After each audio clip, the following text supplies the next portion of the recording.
Late one winter night, in a small, dimly lit dive bar tucked away on a forgotten street, a man named Evan sat nursing his drink. He had stumbled upon the bar while escaping the bitter cold, its flickering neon sign promising warmth and whiskey. The place had an eerie charm. Faded wallpaper peeled from the walls, the jukebox hummed softly with old blues tunes, and the air smelled faintly of smoke and regret. The bartender, a wiry man with hollow eyes, moved silently behind the counter. Evan noticed there were only a few patrons scattered about, silent, solitary figures who seemed almost spectral in the muted light. Despite the strange atmosphere, the warmth of the bar seeped into his bones, and the whiskey settled his nerves. As the night deepened, Evan struck up a conversation with a young woman seated a few stools down. She introduced herself as Lila, her soft voice barely audible over the music. She had a peculiar beauty, pale skin, dark eyes that seemed to hold secrets, and a small scar tracing her jawline. They talked about nothing in particular, the weather, music, their favorite drinks. She seemed distracted, her gaze darting toward the mirror behind the bar every few moments. Eventually, Evan asked, "Are you okay? You seem tense." Lila hesitated, then leaned closer, her voice dropping to a whisper. "Do you believe in spirits?" Evan chuckled, thinking she was joking, but her expression remained deadly serious. "This place," she said, "isn't like other bars. People come here for reasons they don't understand, and some never leave." Her words sent a chill down his spine, but he dismissed it as drunken rambling. Still, he couldn't shake the unease that settled over him like a heavy fog.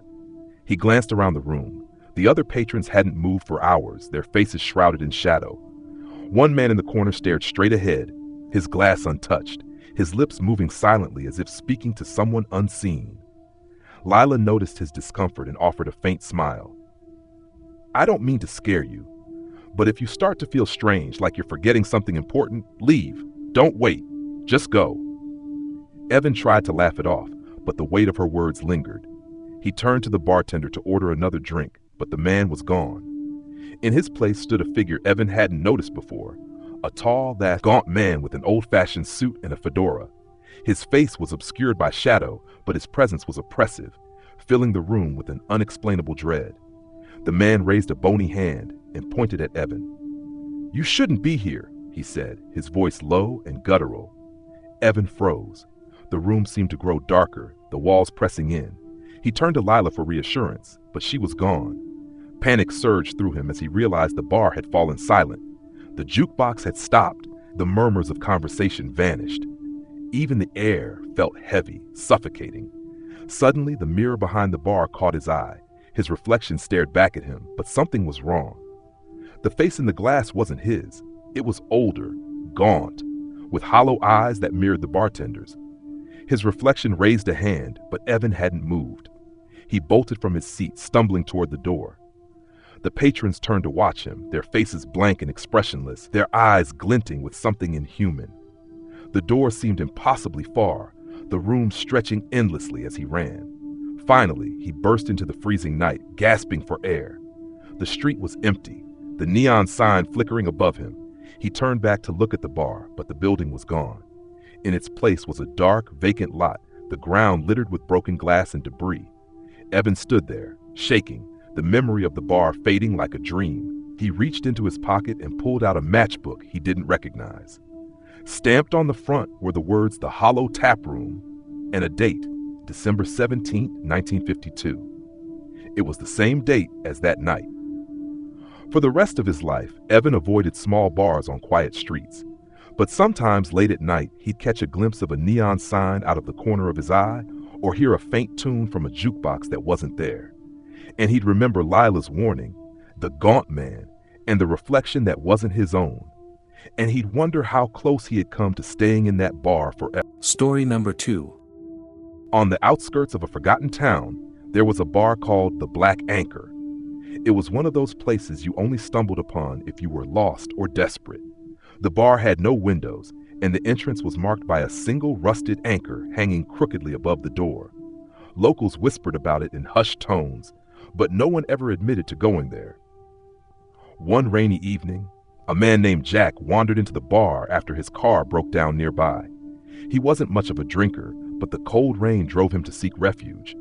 As he pushed open the creaky door, a blast of warm air and the faint hum of old sea shanties greeted him.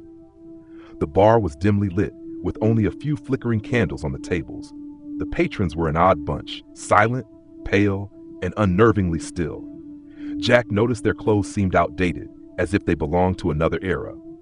Shrugging it off as a local quirk, he approached the bar. The bartender, an older man with deep-set eyes and a face lined with scars, greeted him with a nod. "What'll it be?" he asked in a voice that sounded like gravel being crushed underfoot. Jack ordered a whiskey, and the bartender poured it with meticulous care. "You're not from around here, are you?" the bartender asked, his gaze sharp. "No, just passing through," Jack replied, taking a sip. The whiskey burned in an unfamiliar way, almost as if it were alive. As he sat there, Jack began to notice strange details. The walls were covered in nautical artifacts, nets, harpoons, and old maps, but they were all splattered with dark stains that looked like dried blood. A large mirror behind the bar reflected the room, but something was off. The patrons in the mirror didn't move. They just sat, frozen, staring at their drinks. Jack turned to look at the others in the bar, but they seemed normal, if eerily quiet. He shook his head, chalking it up to his imagination. "Careful with the second glass," the bartender said suddenly. Jack frowned. "What's that supposed to mean?" The bartender didn't answer. He simply walked to the end of the bar, where a weathered logbook sat. He flipped it open and began writing in it, glancing at Jack every few seconds. Feeling uneasy, Jack turned back to his drink. The liquid in the glass swirled on its own, forming shapes, faces, screaming mouths, empty eye sockets. He pushed the glass away, his heart pounding. "What's in this?" Jack demanded, his voice shaking. The bartender looked up, his expression blank. "Memories," he said, "the kind you can't drink away." Before Jack could respond, the door to the bar creaked open. A cold wind swept in, carrying the smell of salt and decay. A figure entered, a tall man in a soaked captain's coat, his face obscured by shadows. The room fell silent, and every patron turned to face him. Jack froze as the captain's gaze landed on him. His eyes glowed faintly, like embers in the dark. "You don't belong here," the captain said, his voice low and menacing.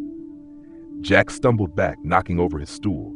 "I was just leaving," he stammered, but the door slammed shut behind him, locking with a sound that echoed like thunder.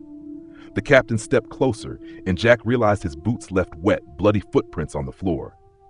"Once you drink, you're part of the crew," the captain growled. Jack turned to the bartender, pleading. "I didn't know. Please let me go." The bartender gave a sad smile. "We all said that once." Before Jack could react, the patrons rose from their seats. Their faces were pale and bloated, their skin peeling like rotting fish. They closed in around him, their hollow eyes glinting with malice. Jack screamed, but his voice was drowned out by the sound of crashing waves. The room began to spin, the walls dissolving into a swirling black void. He felt himself being pulled under, as if the floor had turned to water. When he woke up, he was on a ship in the middle of a stormy sea.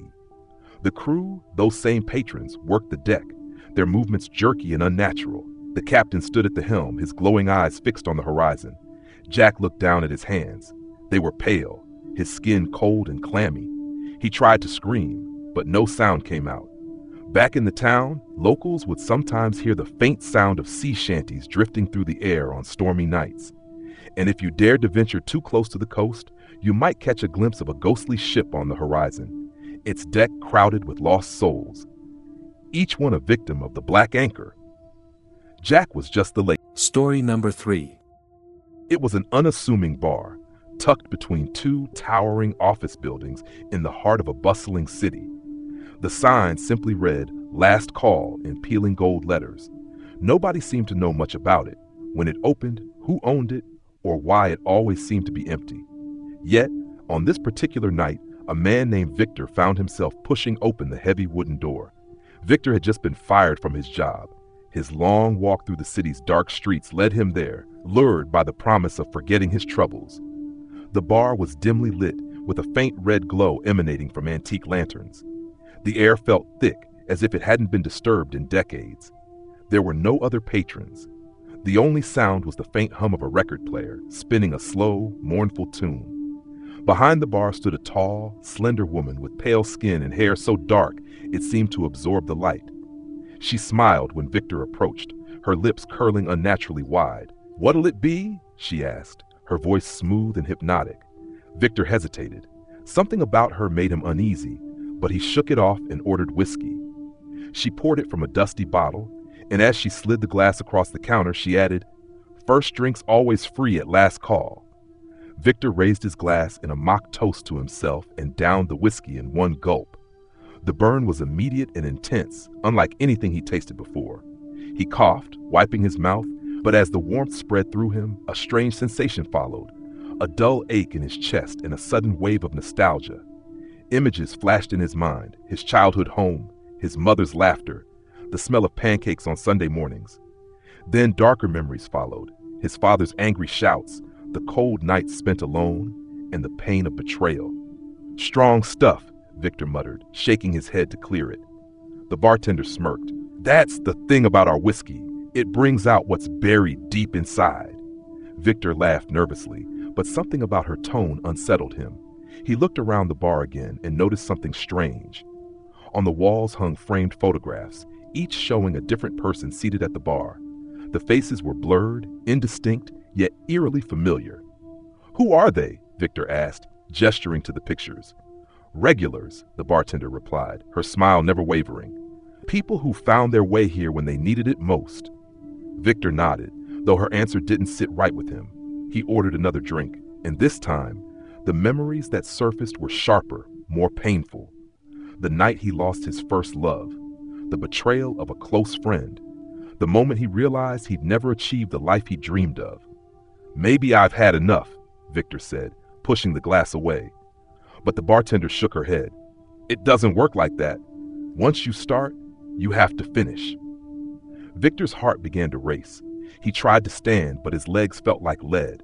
The bartender leaned closer, her dark eyes locking onto his. "You came here for a reason, Victor. You can't leave until you understand what that is." Suddenly, the photographs on the wall began to shift. The blurred faces came into focus. Victor's stomach dropped as he recognized them. His mother, his father, his ex-girlfriend, his former boss. Their eyes stared down at him, filled with disappointment and sorrow. "What the hell is this?" Victor demanded, his voice cracking. The bartender's smile faded. "This is the place where truths are revealed, and you've been running from yours for far too long." Victor's reflection in the mirror behind the bar caught his eye. It wasn't him, not as he was now. The reflection showed a much older version of himself, his face gaunt and weathered, his eyes hollow. "No," he whispered, shaking his head. "You've wasted your life," the bartender said, her voice now cold and detached. "Every decision brought you here, to this moment." The room began to spin, the shadows growing darker and deeper. The faces in the photographs began to weep, their tears streaking the glass. Victor clutched the edge of the bar, gasping for air. "You had your chance," the bartender said softly, almost pityingly. Victor tried to speak, to beg, but the shadows consumed him. The next morning, the bar was gone. In its place was an empty lot, overgrown with weeds. A construction worker found an old photograph lying in the dirt. It showed a man seated at a bar, his face blurred and indistinct. The worker shrugged and tossed it aside, never noticing the faint gold lettering on the back. "Welcome to Last Call."